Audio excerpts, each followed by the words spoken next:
Bonjour mes délicieux co-créateurs, c'est Lilou pour la télé de Lilou. Je suis à Paris aujourd'hui avec Marion Catherine. Bonjour, Bonjour Lilou, comment vas-tu? super bien, merci. Écoute, quand on me parle de l'Inde, quand on me parle d'aller en Inde pendant 21 jours, d'aller voir les lépreux, pour un premier voyage, je trouve ça super courageux. Moi, ça me touche forcément parce que je fais plein de voyages, mais c'est des voyages quelque part des destinations qui sont occidentales, enfin qui sont très aseptisées, etc. Et toi, tu as décidé de faire ce voyage. Qu'est-ce qui t'a pris? Quelle mouche t'a piqué? Écoute, tout l'hiver dernier, je me sentais bof, je me sentais, je sais pas, il manquait quelque chose. Et puis ça m'est venu comme un appel, tu vois, comme toi quand tu dis, oh, je vais aller interviewer, je sais pas qui, Toi? tout moi. Et en fait, je discutais avec un gars qui a une association qui fait de adoption et marrainage, parrainage d'enfants. Et il me parlait de ça, je disais que c'était ça beau, etc. À un moment, il a mentionné lépreux. Et quand il a dit lépreux, il y a mon corps qui a fait des... Et là, je me suis dit, ah, il y a quelque chose. C'est ça, hein, c'est comme ça, l'appel, c'est un truc qui se passe à l'intérieur. Ouais, ouais, ouais, tout à fait. Et à partir de cette minute-là, j'ai su que je partais. J'ai su, alors j'ai En cherché. connaissant bien la maladie, en connaissant l'Inde. Rien, je connais pas l'Inde, je connais pas les lépreux, j'ai jamais rien lu d'eux. Peut-être que quand j'étais petite, j'avais un parrain qui était, il était juge en Afrique. Et moi, quand j'étais petite, je disais que je voulais me marier avec un médecin et aller soigner les enfants. Bon, il m'a fallu une bonne partie de vie pour me rendre compte que je pouvais faire un truc moi-même, tu vois, comme ça. Et j'ai suivi mon appel et voilà. Et voilà. Et alors la réalité, parce qu'il y a ce qu'on veut et ce qu'on ose, et ensuite une fois qu'on y est, là c'est le choc, non? Le choc culturel, le choc à tout niveau. Comment t'as vécu le truc? Tu t'es préparé? Alors, je me suis pas du tout préparée. Mais pas du tout. J'ai téléphoné à deux copines qui ont l'habitude de faire de l'humanitaire. Elles me disaient de prendre la moitié de ma valise en médicaments. Franchement, c'est pas le truc qui me plaisait. Donc en fait, non, j'étais pas prête. J'étais pas prête, j'étais confiante. Et à chaque fois qu'on me posait une question, ah oui, mais je n'avais pas de réponse. Je n'avais pas de réponse. La seule réponse que j'avais, c'était de suivre mon appel et d'aller dire à des gens à l'autre bout du monde qu'il il y a des Blancs, il y a des Français, il y a des Occidentaux qui pensent à eux et qui de temps en temps ont une pensée d'amour pour eux et éventuellement font un chèque pour eux. C'était ton message. Oui, oui. En fait, il était plutôt inconscient, mon message. Tu vois, c'est quand j'étais avec eux où je me suis dit, ah oui, tiens, pourquoi est-ce que je suis venue ici? Bah, par amour. Par amour, pour leur dire que peut-être que leur maladie est horrible, et c'est certain, mais qu'il y a des gens qui peuvent avoir de l'amour pour eux, des gens qui connaissent pas, qui n'ont jamais vu, qui ont... moi, j'ai eu beaucoup d'amis qui ont donné de l'argent aussi, hein, donc je suis partie aussi avec un peu d'argent. Et c'était... C'est comment tu as été à leur rencontre, au niveau logistique par exemple, et ensuite communication. Voilà. Alors, au niveau logistique, le gars là, qui m'a parlé des lépreux, il m'a donné une adresse de bonnes sœurs à Paris que j'ai appelées, qui ont des centres où ils accueillent des lépreux. Donc, je me suis retrouvée dans un village, mais au bout de nulle part, quoi. C'était 3 avions, 5 heures de voiture. Quelle partie de là? En jeep, dans l'état de Andhra Pradesh. Pour visualiser, c'est au nord du sud, vers la droite, vers l'est. Hein. J'ai pas vu un blanc donc pendant tout le temps que j'étais là-bas. Tu es partie seule? Je suis partie seule, oui, c'est ça. Mais écoutez, mes délicieux co-créateurs, qu'est-ce que ça vous fait d'entendre ça là? Moi, ça me... Je tripe ben raide là, comme ils diraient les Québécois là, c'est pas possible. Ben, moi aussi, je tripais ben rêve, hein, voilà. Et quand je suis arrivée, je tripais plus du tout. Hein. Le premier lépreux que j'ai vu, alors là, c'était bizarre, c'était vraiment bizarre parce que j'avais tout cet élan du cœur. Et quand je suis arrivée, j'avais peur que la pauvreté me saute dessus. J'avais peur que la lèpre me saute dessus. C'est un jour comme ça. C'est une mauvaise idée, je repars. Non, jamais, jamais, jamais. Mais j'avais peur quand même. Et alors, comme j'étais avec une bonne sœur, la bonne sœur, à mon avis, elle a dû savoir que c'était quand même pas rien de rencontrer des lépreux. Les plaies sont dures à regarder. Ah, c'est bon, je vais pas expliquer, mais c'est quand même très très très poignant. Et puis, ils sont à l'air libre.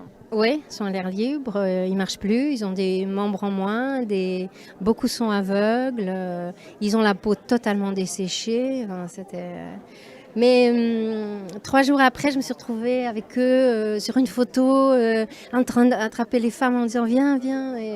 Et en fin de compte, une fois que j'étais en train de me faire prendre en photo avec les gens, là, je me suis dit ah bah tiens, j'ai plus peur. J'ai plus peur d'être pauvre, j'ai plus peur d'être lépreuse, j'ai plus peur. Et c'était 2 jours et demi après. Donc c'était une guérison en même temps pour toi. C'est énorme, énorme, énorme. J'ai reçu que de l'amour, plein d'amour. C'était moi. Vous prenez, ils voyaient ce qui se passait, vous communiquiez, vous...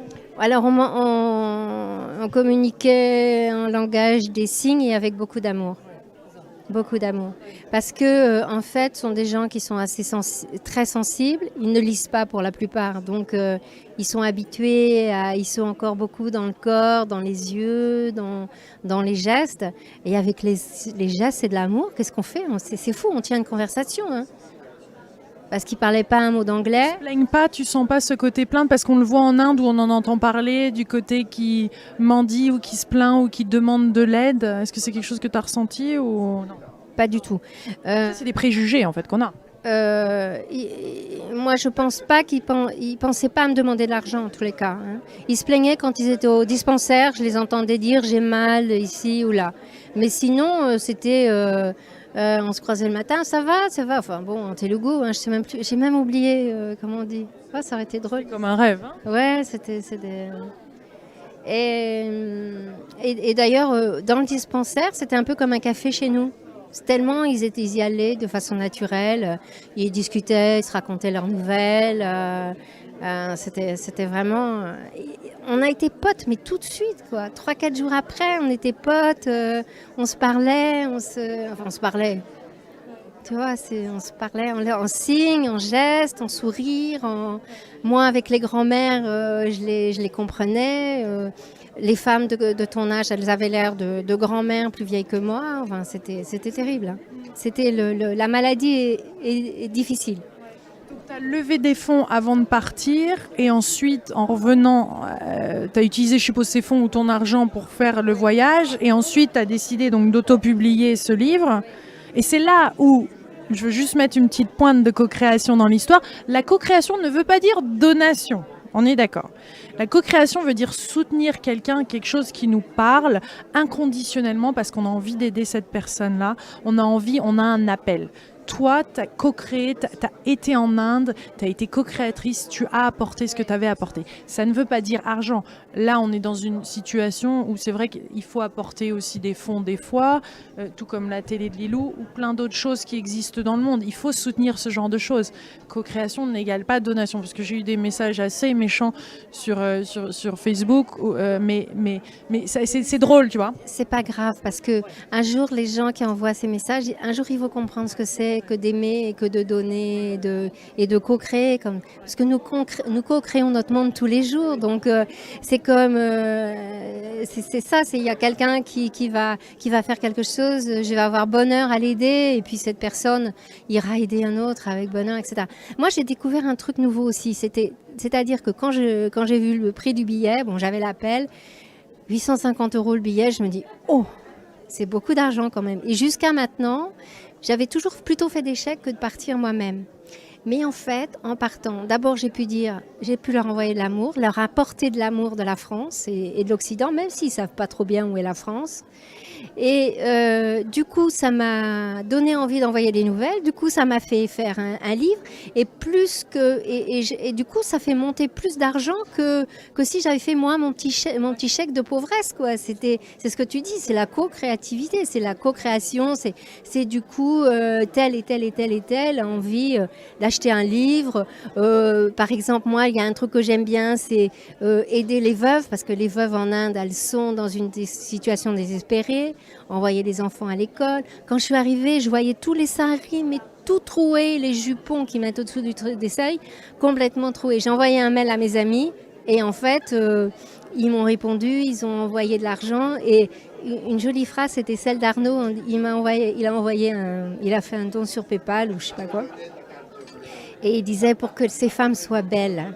C'est beau, hein?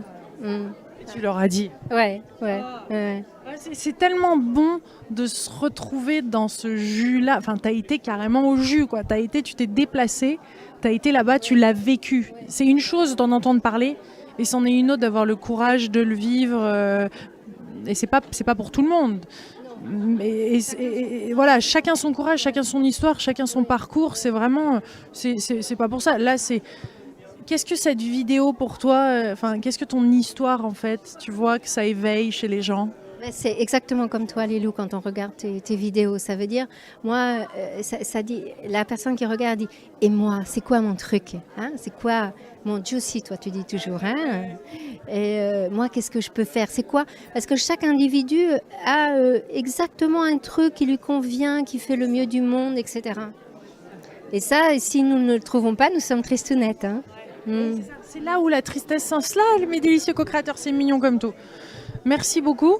Avec grand plaisir, Lilou. Merci à toi. Merci pour toutes ces belles vidéos. Merci. Merci tout mon cœur.